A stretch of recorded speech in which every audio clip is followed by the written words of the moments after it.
Noite está chamando a nossa missionária Monique Berconci, é isso? Berconci, isso. Missionária Monique é uma ajudadora. Tem dia que ela sai de lá da casinha dela e vem orar conosco. O seu esposo, pastor Richard, os filhos que estão ali e toda a congregação ali que está com a irmã, né? Ali de Casa Verde Alta. Como vamos dizer para os nossos irmãos, para a nossa missionária, seja bem-vinda em nome do Senhor Jesus. Amém. Glória a Deus. Saúdo a amada igreja com a paz do Senhor. Amém. Paz do Senhor, igreja. Amém. É dia de festa. Estamos alegres. Já foi dito aqui, em dia de festa, a gente põe o sorriso e dá o melhor glória. Glória a Deus. Abra a sua Bíblia, eu quero aproveitar que você está de pé no texto que foi inspirado por Deus para a campanha, para a festividade. Carta de Paulo aos Efésios, capítulo de número 3. Carta de Paulo aos Efésios, capítulo de número 3. Quero saudar também todos os internautas, todos os irmãos que estão nos assistindo agora pelas transmissões das mídias sociais. Que Deus te abençoe. Fique conosco até o final deste culto. Deus tem uma palavra ao seu coração. Agradecer a missionária Osana, missionária Débora, missionária Lígia, muito obrigada pela confiança. O pastor Dr. Elias não está, mas está representado, o pastor Joinville, muito obrigada. Tremendo muito, mas alegre com esse presente que o Senhor nos dá. Agradecer a minha família, meu esposo, meus filhos que estão aqui, trazendo a paz do meu pastor regional, pastor Rosinei, meu pastor setorial, pastor Márcio. Estão lá intercedendo por mim, irmãos, porque não é fácil. Precisamos de intercessores, né? E o meu pastor traz a paz, ele me abençoou para estar aqui, tanto me abençoou que está comigo aqui. Veio aqui da glória. Falei, vai comigo, meu pastor, me ajuda, meu pastor. Você ora por mim aí, intercede. E está aqui meus filhos, a minha igreja. Irmãos, eu amo essa igreja. Me vê todo dia. Está com a gente lá orando todo dia. E no dia que eles têm folga, eles falam, eu quero ir com a senhora, então vamos comigo. E eu louvo a Deus pela minha igreja, pelo círculo de oração da minha igreja. A missionária falou uma coisa que é verdade, a gente não faz nada sozinha. Faz nada sozinha. E eu louvo a Deus pela minha líder de círculo de oração, estar aqui conosco. As irmãs, jovem, mocidade, até os adolescentes vieram. Um grupo pequeno, mas representando Casa Verde. Amo vocês, Deus abençoe. Feitos os agradecimentos. A carta de Paulo, capítulo 3, eu gostaria de ler, irmão, já foi lido, mas eu gostaria de ler a partir do verso de número 8, até o verso de número 14, amém? Quem achou, diga amém. Diz assim a palavra do Senhor. A mim, o mínimo de todos os santos, me foi dada esta graça de anunciar entre os gentios, por meio do Evangelho, as riquezas incompreensíveis de Cristo e demonstrar a todos qual seja a dispensação do mistério que desde os séculos esteve oculto em Deus que tudo criou, para que agora pela igreja, por quem? Por quem? Pela igreja, a multiforme sabedoria de Deus seja conhecida dos principados e potestades nos céus, segundo o eterno propósito que fez em Cristo Jesus, nosso Senhor, no qual temos ousadia e acesso com confiança pela nossa fé nele. Portanto, vos peço que não desfaleçais nas minhas tribulações por vós, que são a vossa glória. Por causa disso, me ponho de joelhos perante o Pai de nosso Senhor Jesus Cristo, do qual toda a família nos céus e na terra toma o nome, para que segundo as riquezas da sua glória, vos conceda que sejais corroborados com poder pelo seu Espírito no homem interior. E você diz, tome o seu assento em nome de Jesus. É muito difícil nós falarmos de alguém como Paulo. E orando ao Senhor, mediante a este tema que foi nos revelado, mulheres perante o Senhor, orávamos nós. Paulo é um grande exemplo de crente, Paulo foi um grande exemplo de homem de Deus, ao qual não se deteve por situação nenhuma em orar ao Senhor.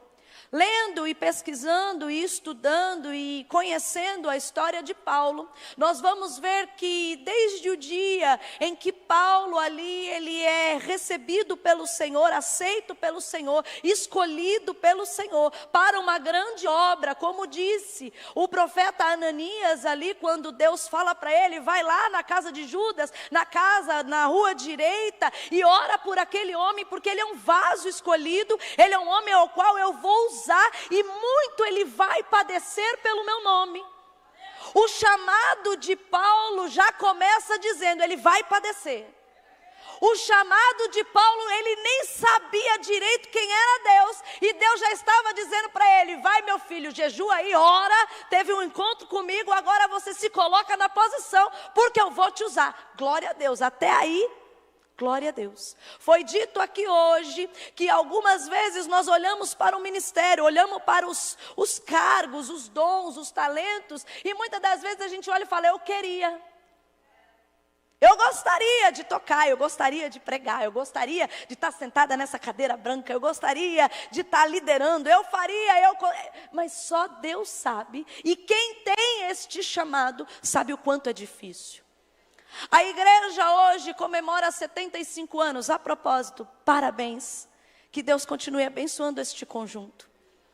Que Deus continue frutificando este conjunto, a igreja. Porque nós somos a coluna da igreja.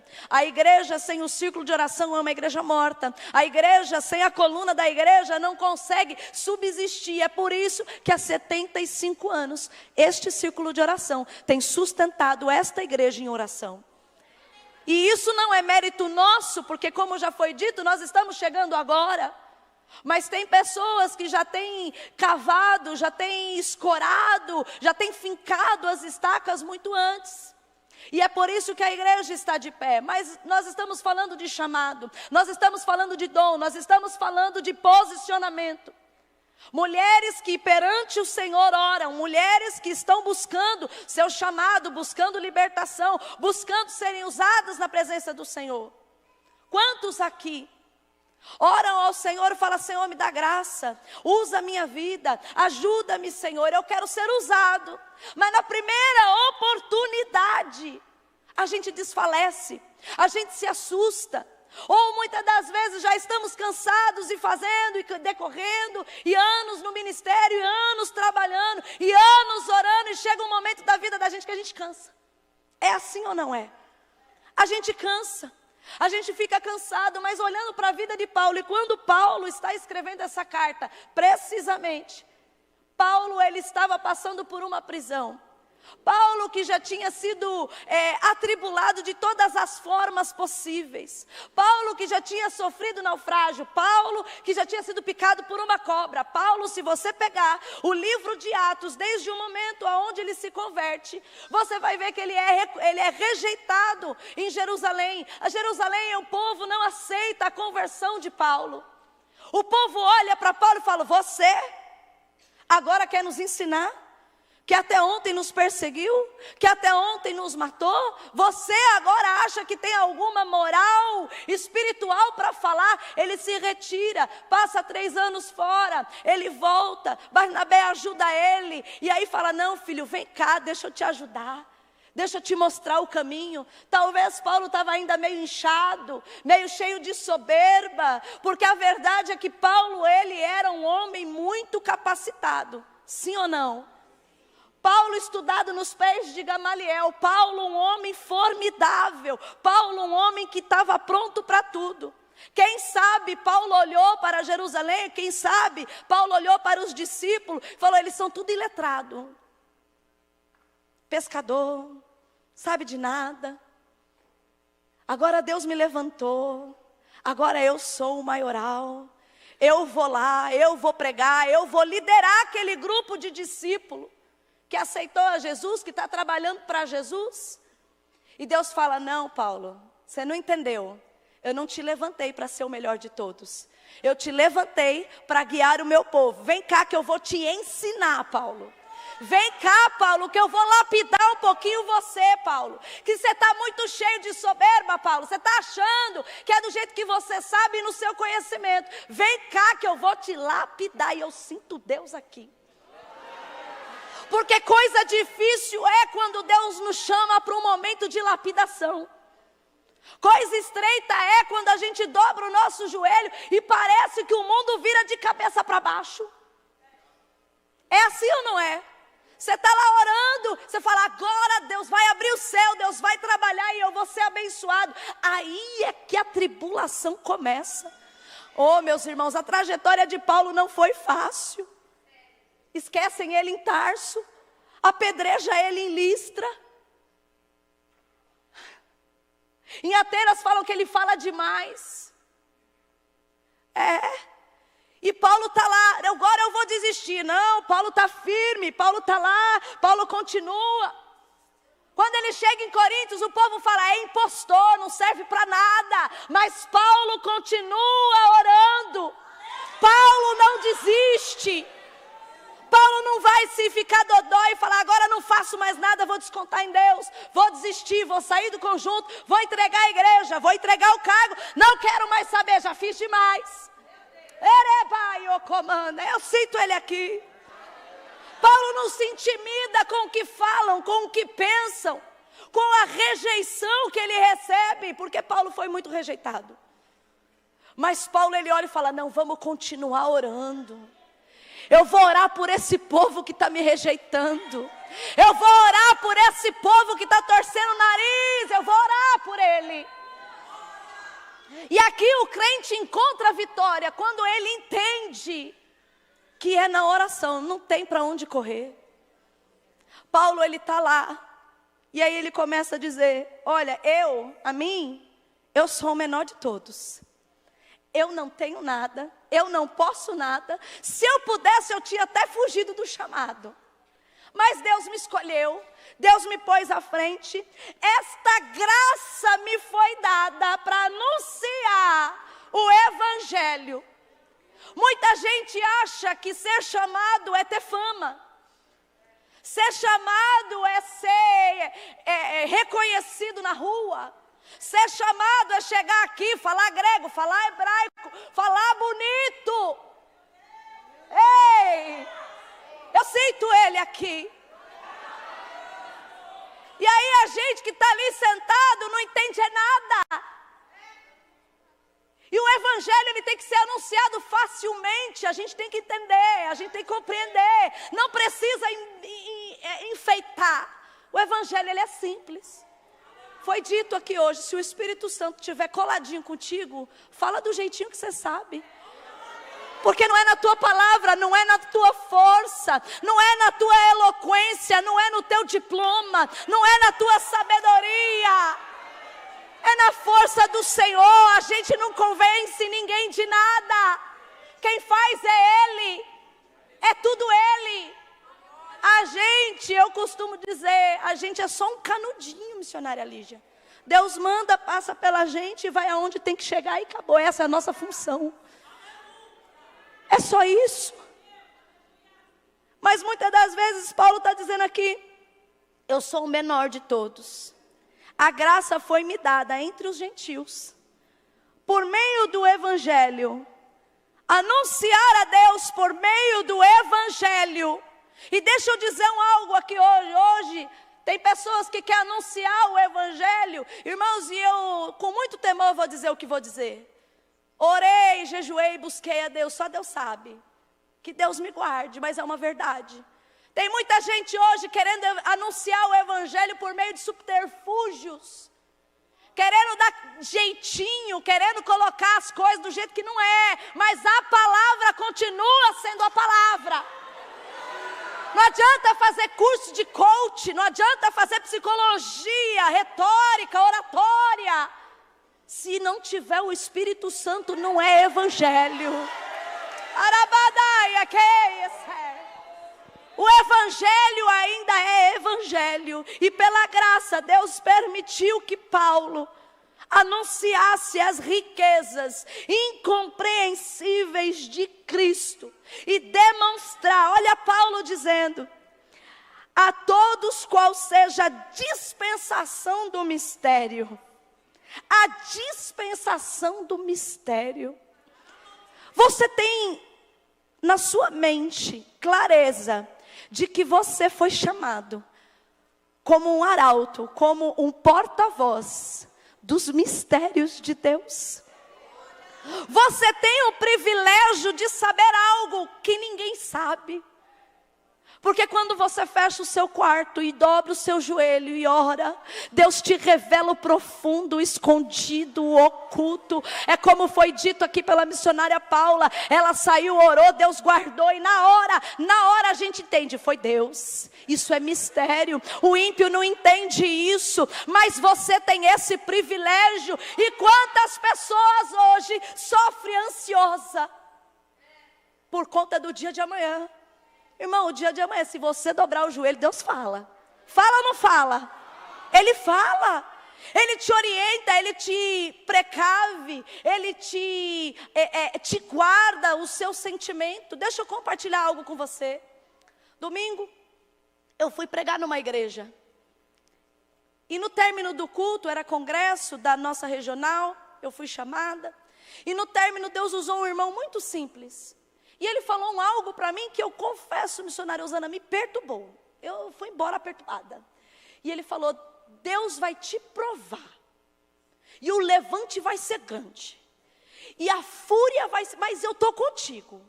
Aí eu falei, Senhor, quem será que vai se levantar? A gente já pensa na pessoa que vai levantar. A gente já pensa na circunstância, né?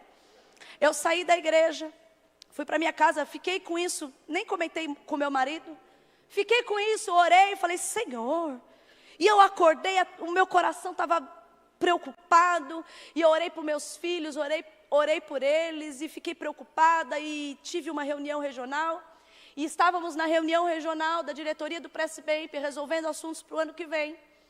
E de repente o meu mais velho sobe a escada lá da igreja, desesperado, branco. E ele olha para mim e fala, mãe, fica calma.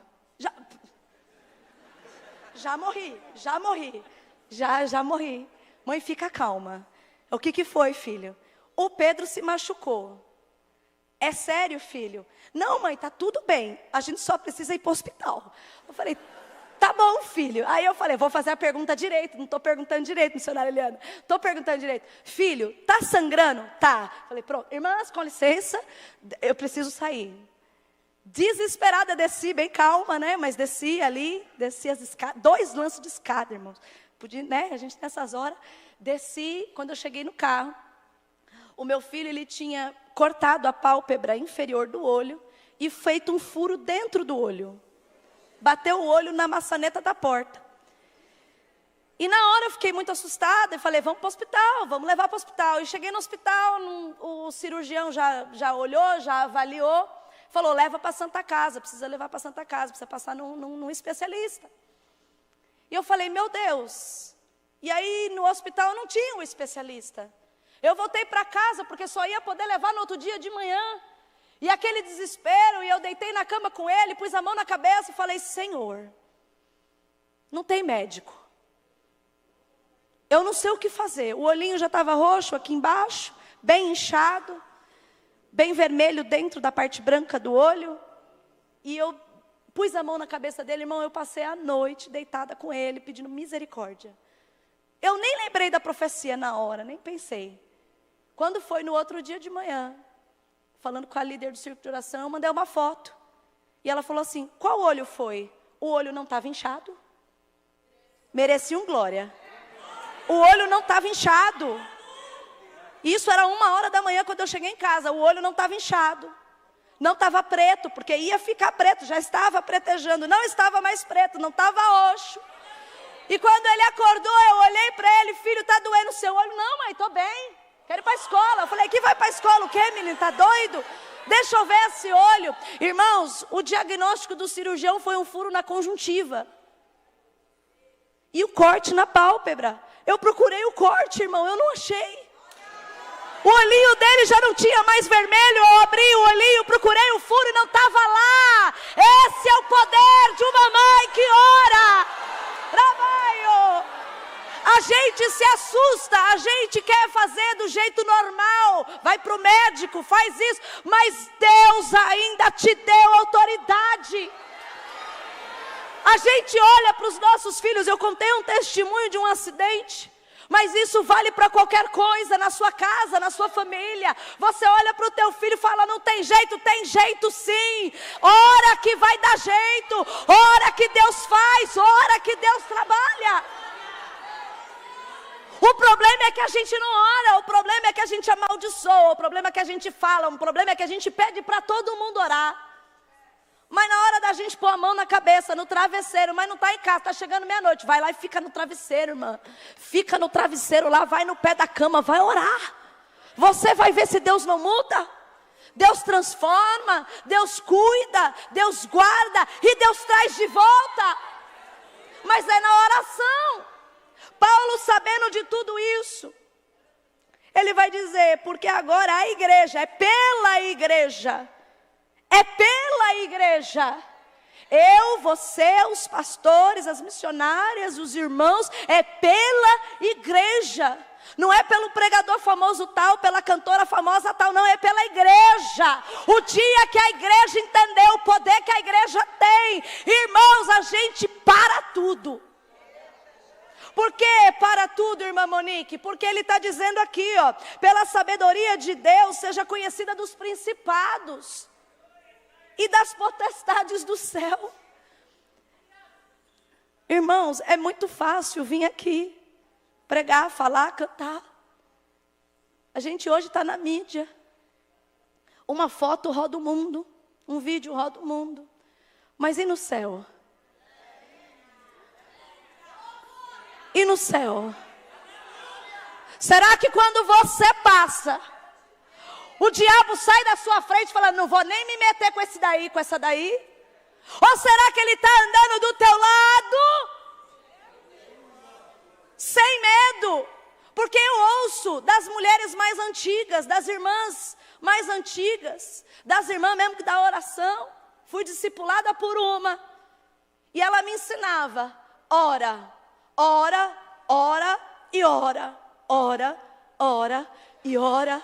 Ora, para quê? Não sei, ora, vai orando que Deus vai te esclarecendo. Mas o segredo é oração. Por quê? Porque quando o endemoniado aparece, quem vai pôr a mão? Você vai chamar quem? Ora. Não, eu não faço isso não. Por que não?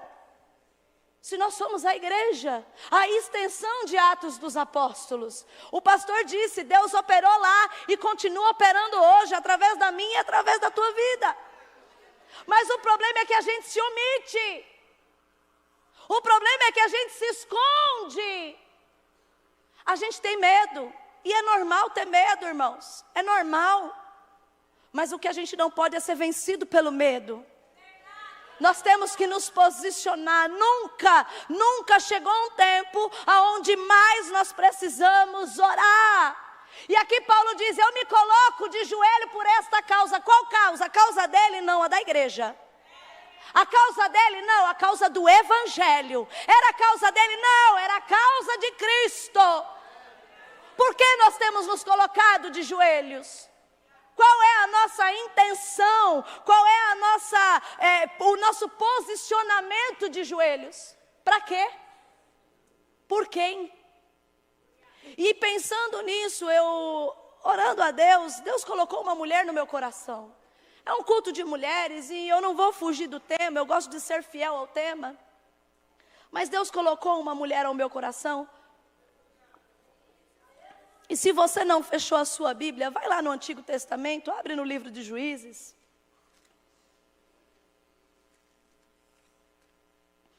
Eu preciso falar isso porque Deus me revelou essa palavra há muito tempo. Muito tempo. Juízes capítulo de número 9. Juízes capítulo 9. Nós vamos conhecer uma mulher sem nome, mas com grande ousadia. E talvez você entrou aqui hoje achando que você não é nada, achando que você é só mais um no corpo. E o Espírito Santo te trouxe aqui para dizer, você não é mais um no corpo. Você é peça fundamental do meu propósito. Você entende? Você não é mais uma, você não é mais um. Eu te chamei, eu te escolhi porque eu tenho um propósito e você faz parte dele. Livro de Juízes, capítulo de número 9, verso de número 50, vai dizer assim: então Abimeleque foi-se a Tebes, e a sitiou e a tomou, porém, havia no meio de uma cidade, uma torre forte, e todos os homens e mulheres e todos os cidadãos da cidade se acolheram a ela, e fecharam após si as portas, e subiram ao telhado da torre. E Abimeleque veio até a torre, e a combateu, e chegou-se até a porta da torre para a queimar. Porém uma mulher lançou um pedaço de uma mó sobre a cabeça de Abimeleque, e quebrou-lhe o crânio. Deixa a sua Bíblia aberta. Eu não sei se você já ouviu falar, mas o Antigo Testamento também tem parábolas. E essa é uma parábola pouco falada, pouco conhecida, mas ao qual um homem chamado Jotão, você conhece a história de Gideão. Gideão, um homem que fez um feito extraordinário vencendo os midianitas. E quando ele termina de vencer os midianitas, o povo olha para ele e fala: vem, reina sobre nós. Gideão fala: eu não vou reinar não, que isso? Eu não fui chamado para reinar, eu fui chamado para vencer a batalha com Cristo. Se não fosse Jesus, se não fosse Deus, se não fosse a mão do Senhor, eu não teria feito nada. Então quem sou eu para reinar? Não tenho nada, não sou nada, não quero. Ele se recusa, o povo fica meio chateado, aí tem uma história lá que ele levanta uma éfode, um monumento lá, não vou entrar nisso aqui não. Mas o fato é que Gideão morre, e Gideão teve 70 filhos, um deles chamado Jotão, e o outro chamado Abimeleque. E a Bíblia vai dizer que quando Gideão morre, esse homem, Abimeleque, vai até Siquém, e ele fala: eu vou ser o rei, eu vou reinar, quer saber, vou matar os meus irmãos, porque tem gente que quando quer reinar sai matando, né, missionária? Misericórdia. Eu sou melhor, eu vou fazer. Aí sai e matou 69, 68 irmãos. Matou tudo. Só Jotão fugiu, escapou. Me pergunte por quê? Porque ele estava escondido. Quer o segredo para sobreviver? Se esconde. Se esconde. Quando começar a rebelião, se esconde. Porque no meio da confusão, o alvo é você. No meio da confusão, quem aparece muito é o primeiro a morrer. Quem muito quer é o primeiro a ser traído. Eu sinto ele aqui. Cuidado. Cuidado. Jotão se escondeu. Não vou pactuar com isso. Vou ficar escondidinho. Vou ficar aqui, ó, no meu cantinho, dando glória. Tá entendendo? Não vou me meter, não vou me misturar. Vou ficar aqui. E a morte passa por ele, ele fica quietinho, porque Deus tinha propósito na vida de Jotão. Mas Abimeleque se levanta e fala: eu sou o bom, eu vou reinar e o negócio é comigo. Passa-se o tempo, Jotão se levanta e fala: deixa eu contar uma historinha para vocês. Vou contar uma parábola. Existia lá na floresta umas árvores. Eu estou parafraseando por causa do tempo. Depois você lê com calma, capítulo 9. E ele fala assim: tinha as árvores, e aí eles perguntam para as árvores, chegando em 3 árvores especiais, falando para elas: reina sobre nós. Só que a oliveira, ela diz para as árvores que fala assim: eu não quero reinar sobre vocês, eu estou muito ocupada, eu estou trabalhando muito, e eu estou aqui produzindo a minha gordura. Por acaso vou deixar eu de fazer o que eu estou fazendo para ir reinar sobre a árvore? Eu não. Minha gordura, o óleo, o poder, a unção, se a gente pode dizer dessa forma, que simbolizava o fruto da oliveira, a azeitona. E ela se recusa a fazer algo de bom. E aí as árvores chegam até a figueira e fala para a figueira: ó figueira, reina sobre nós. E a figueira fala: eu? Deixar aqui? o meu fruto, a minha doçura, para ir lá botar por árvore? Eu vou deixar o que eu estou fazendo, que é importante. O figo, a gente sabe que a pasta do figo curava, né? Era remédio. Então ele fala assim, eu vou parar de produzir cura para ir reinar sobre a árvore? Não, eu não quero me meter nisso não quero saber. E se omitiu. E as árvores tentam mais uma árvore, videira, vem aqui, você pode reinar sobre nós. E a videira vai dizer, eu não vou fazer isso, porque eu não vou largar o meu mosto, o meu vinho, a alegria que eu produzo para ir reinar sobre a árvore. E quando se encerra essas 3 árvores, a Bíblia diz que um espinheiro se levanta.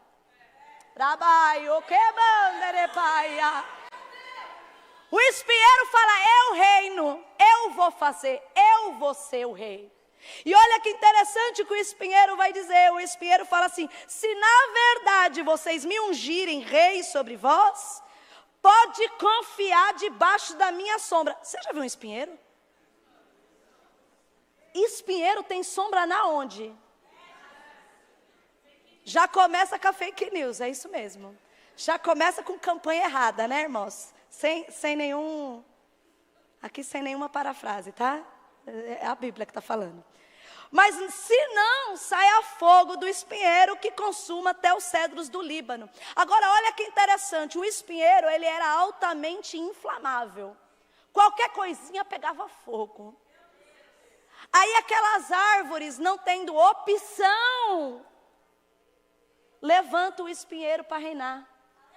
Sabe o que acontece? Espinheiro não produz sombra. Espinheiro qualquer coisa pega fogo.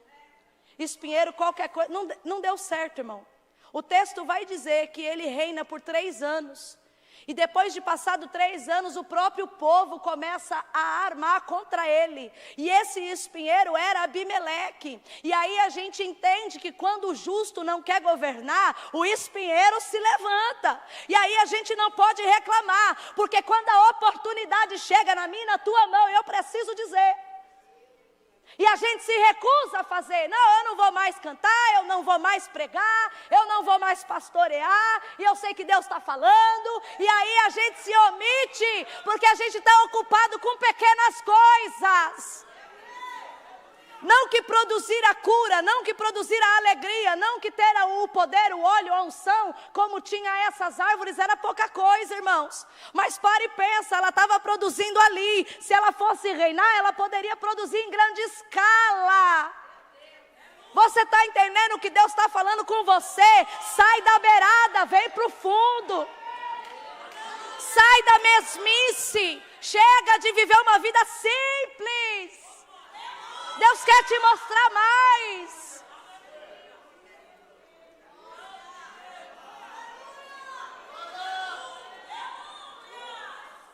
A gente se acomoda. Tá bom aqui. Tô cantando aqui, tô tocando aqui, tá bom. Aí Deus fala, vem, eu quero te usar mais. Eu quero que você toque e pregue. Eu quero que você cante e reja. Eu quero que você trabalhe de uma outra forma. Eu quero te enviar. Eu quero colocar você numa outra... Irmãos, não é fácil. Mas quantos têm abandonado o que Deus chamou para fazer? Achando que tá bom só cantar. E não tá, irmãos. E eu falo isso com muito temor. E eu falo porque Deus está mandando eu dizer. Até quando vai ter uma vida de igualdade, de mesmice, de raso? Até quando vão te chamar para se envolver e você vai falar, não quero, não posso, estou trabalhando, estou estudando. Não é errado trabalhar e não é errado estudar. Mas irmão, quando a gente quer, a gente faz. Faz ou não faz? Deus ouviu. Deus ouviu. Irmão, quando a gente tem um compromisso secular, e eu vou dizer, irmão, eu não sei porquê, mas pega aí, recebe. E me ame depois. Quando a gente tem um compromisso, que não é a igreja. Ah, irmão, a gente acorda cedo, penteia cabelo, faz unha. Quando vai no casamento, não é? Não é, irmãs? Ou só eu faço? A gente penteia cabelo, a gente faz, né? Daquele talento, Josi. Só que quando chega o congresso, não deu tempo. Quando chega o culto, não deu. Quando tem uma saída, irmão, nós estamos na prova. Aí a líder fala, o pastor fala, vem para o culto, vamos orar, tem campanha, tem... Irmão, só não ora quem não quer. Tem culto de manhã, tem culto de tarde, tem culto de noite, tem vigília. Irmão, tempo tem, desculpa, não dá para dizer que não. Dá até para você assistir pela internet. É ou não é? Só que a gente começa a colocar empecilhos. E a gente começa a dizer que não dá, que a gente não consegue, que não dá tempo, que a gente não pode, que o filho incomoda, que o filho dá trabalho, que a gente não vai, porque... Não, irmão, não... Hoje Deus te trouxe aqui para dizer, chega de desculpa.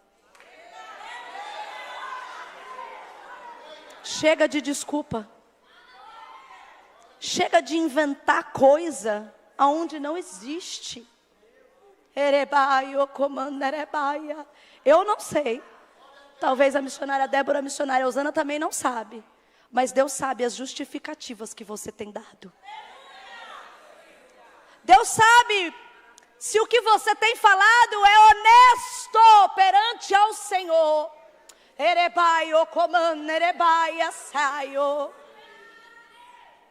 Porque não é para mim, não é para o pastor, não é para a missionária, não é para o seu líder, não é para a sua líder. E eu falo com quem está ouvindo, não é para quem está ouvindo, você está fazendo para ele. A desculpa é para ele. E ele sabe o quanto a gente quer ou não se envolver. Mas voltando ao texto, as árvores se recusaram a reinar, se omitiram, e o espinheiro se levanta. E a Bíblia diz que aqueles homens, eles mesmos se levantam, eles mesmos procuram os mercenários, eles mesmos começam a tramar contra a vida de Abimeleque, eles mesmos levantam uma circunstância dentro da própria cidade. E eu acho interessante que tudo que a gente faz aqui, a gente paga aqui. Tudo que a gente planta, não é outro que vai colher não, é quem plantou. E Abimeleque, ele planta o quê? A discórdia. Ele planta o quê? A morte. Ele planta o quê? Ele planta aquilo que não é bom. Ele planta a rebelião. Ele sopra nos ouvidos. Rei, que maio, cuidado. Deus ouve. E uma hora esse próprio Abimeleque vai colher o que ele próprio plantou. Porque se levanta um homem chamado Gal, um cananeu, que morava em Siquém, que estava lá. E ele começa a se levantar, e ele começa a articular contra Abimeleque. Mas a Bíblia diz que eles têm uma peleja, uma guerra. E Abimeleque, ele era forte na guerra, na batalha. E a Bíblia diz que eles ganham essa batalha, eles prendem todos os homens dentro de uma torre. Abimeleque corta uma árvore, manda quem estava com ele, fala, corta a árvore e vem atrás de mim, faz o que eu faço. Eles colocam aqueles troncos de árvore naquela torre, tacam fogo e mata todo mundo que estava lá dentro. Diga misericórdia. É, porque Abimeleque faz isso. Quando ele está vendo que está perdendo, ele começa a matar todo mundo. E leva quem está com ele. E leva quem está com ele. Eu sinto Deus alertando a gente aqui hoje. Ele bota fogo e a Bíblia diz que é mais ou menos 1000 homens e mulheres que morrem queimados sem ter chance de sair daquele lugar. Mas aí a história vai contar que tem os sobreviventes. Os de Tebe. E acontece a mesma coisa. Antes de Abimeleque matar todo mundo, sabe o que ele faz, igreja? Em Siquém, a terra onde ele era rei, ele joga sal na terra. E eu preciso dizer isso aqui, eu tenho pouco tempo. Mas eu vou dizer tudo que Deus mandar. Porque Abimeleque começa a salgar a terra de Siquém, para aquela terra ficar infrutífera. Para aquela terra nunca mais produzir nada. Mas se você pegar a história de Siquém, você vai ver que Siquém, ele aparece nos melhores momentos. Você vai ver que aquele poço que Jacó tinha era em Siquém. Quando a mulher do poço de água, lá de João 4, ele estava onde? Em Siquém. Você vai ver que quando o inimigo ele tenta tramar, armar, planejar, irmão, jogar sal, a terra nunca mais se estabeleceria. Mas Deus ele é misericordioso, Deus ele é poderoso, Deus ele é grande. Quando os reinos se dividem lá em Roboão e Jeroboão, a Bíblia vai contar, é 2 Reis 25, 12, 25, se não me falha a memória. Ele vai dizer que Jeroboão se levanta e levanta-se quem como capital da cidade. A cidade volta a produzir. Eu quero te dizer algo nessa noite, se alguém jogou sal no seu terreno, e eu estou usando uma analogia aqui, irmão, você me permita. Porque tem coisa que eu e você passamos na nossa vida, que o inimigo passa, semeia o sal, e quando a gente olha, a gente não produz mais nada. Mas Deus te trouxe aqui hoje, para te dar uma segunda chance de produzir. Para dizer, você não vai ficar aí, sem fazer nada não. Eu te chamei, eu te comprei, eu sei de onde eu te tirei, para você ficar parado aí. Porque o ministério é assim, a nossa caminhada é assim, irmãos. Quem aqui nunca se decepcionou com alguém crente dentro da igreja, levanta a mão. Misericórdia. Mas é uma verdade. Sabe por quê? Me pergunte por quê. Porque nós somos humanos. Não tem nenhum anjo aqui dentro. A gente falha. E porque a gente falha, a gente decepciona. Eu posso te decepcionar, você pode me decepcionar amanhã. Às vezes nem com intenção, mas a gente se decepciona ao longo do caminho. E enquanto eu orava por esta mensagem, Deus falava ao meu coração que muita gente parou de produzir, parou de fazer, parou, se omitiu. Eu vou ficar aqui, vou ficar no meu canto, porque foi decepcionado. Porque foi chateado, porque jogaram sal na tua vida, jogaram sal no teu ministério, jogaram sal na tua caminhada. Mas se quem se levantou, e você vai se levantar também, Deus vai depositar algo de confiança na sua vida, Deus vai trabalhar no teu ministério se você abrir o teu coração. Tudo começa com eu reconhecer. Eu reconheço que estou ferida, irmã Monique, reconheço, estou ferida, não estou produzindo nada. Porque, irmão, a gente está aqui, está de uniforme, os irmãos, as irmãs, a gente está aqui, está vestido, está bonita de crente. Ninguém sabe como está a nossa terra. Só Ele conhece. E Ele me trouxe aqui hoje para dizer que Ele sabe como está aí dentro. Mas se você também sabe, hoje é o dia de você levantar a mão e falar, Deus, muda tudo. Muda tudo aqui dentro. Muda tudo, transforma tudo, tira tudo de mim. Mas o que tem a ver a mulher de Tebes? O que tem a ver essa mulher? A história está para se repetir. Abimeleque junta de novo todo mundo dentro de uma torre, dentro de uma fortaleza, dentro de um lugar para fazer de novo o que ele tinha feito antes. Agora eu vou matar todo mundo, cansei, chega. Abimeleque era aquele tipo de pessoa que nada tá bom para ele sempre quer ver o fim de tudo. Conhece gente assim? Eu conheço algumas. Mas tudo que você faz não tá bom. Sempre tem um problema, sempre tem uma circunstância que vem de frente com a gente fala, meu Deus, mas eu faço de tudo, e parece que não adianta. E o povo está acuado dentro dessa fortaleza. A Bíblia não fala que foi um grande homem, um grande juiz, um grande profeta, um grande homem com um grande nome. A Bíblia só diz que eles estavam todos lá dentro. Abimeleque estava lá embaixo e ele combateu a torre, ou seja, ele tentou derrubar a torre, ele tentou destruir a torre, ele bateu o povo lá dentro. Eu acredito que eles estavam atemorizados. Tinha homem dentro da torre, sim ou não? Tinha criança dentro da torre, sim ou não? Tinha mulher dentro da torre, tinha, não tinha? A Bíblia não fala que foi um grande homem que se levantou.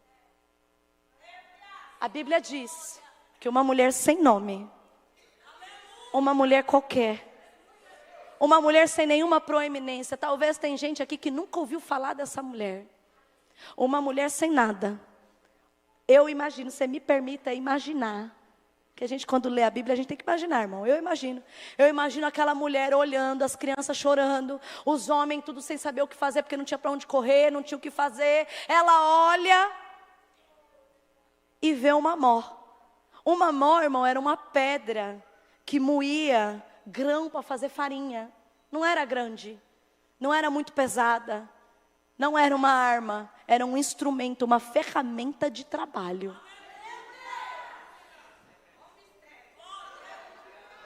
Era o que estava ali do lado dela.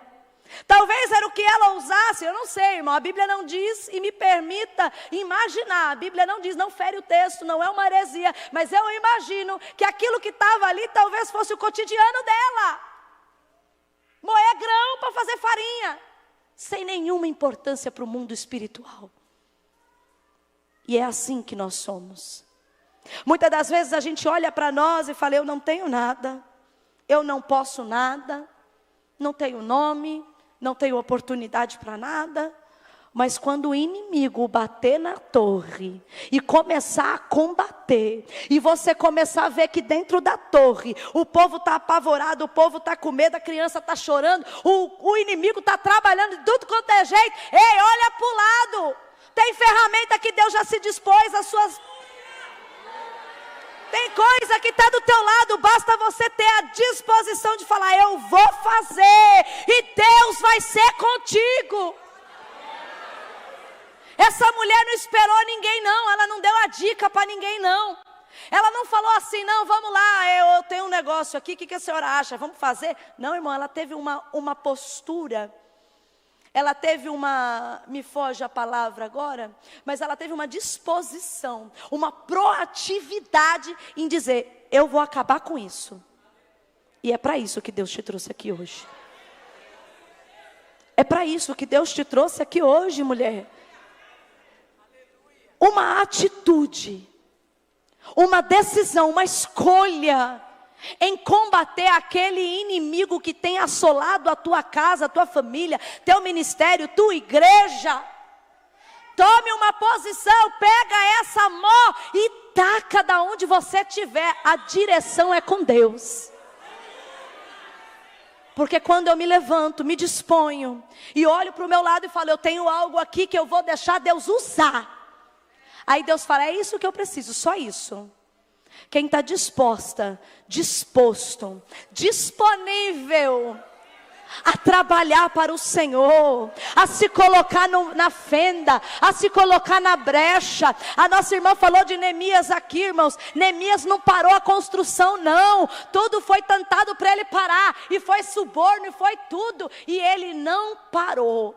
Como Neemias dizia, estou eu numa grande obra e eu não vou parar. Neemias não tinha nada. Neemias não podia reconstruir uma cidade inteira, irmãos. Os muros, irmão, era muro para perder de vista. Se Neemias fosse olhar o tamanho do muro, ele não faria nada. Mas quando o rei fala para ele, o que você precisa, Neemias?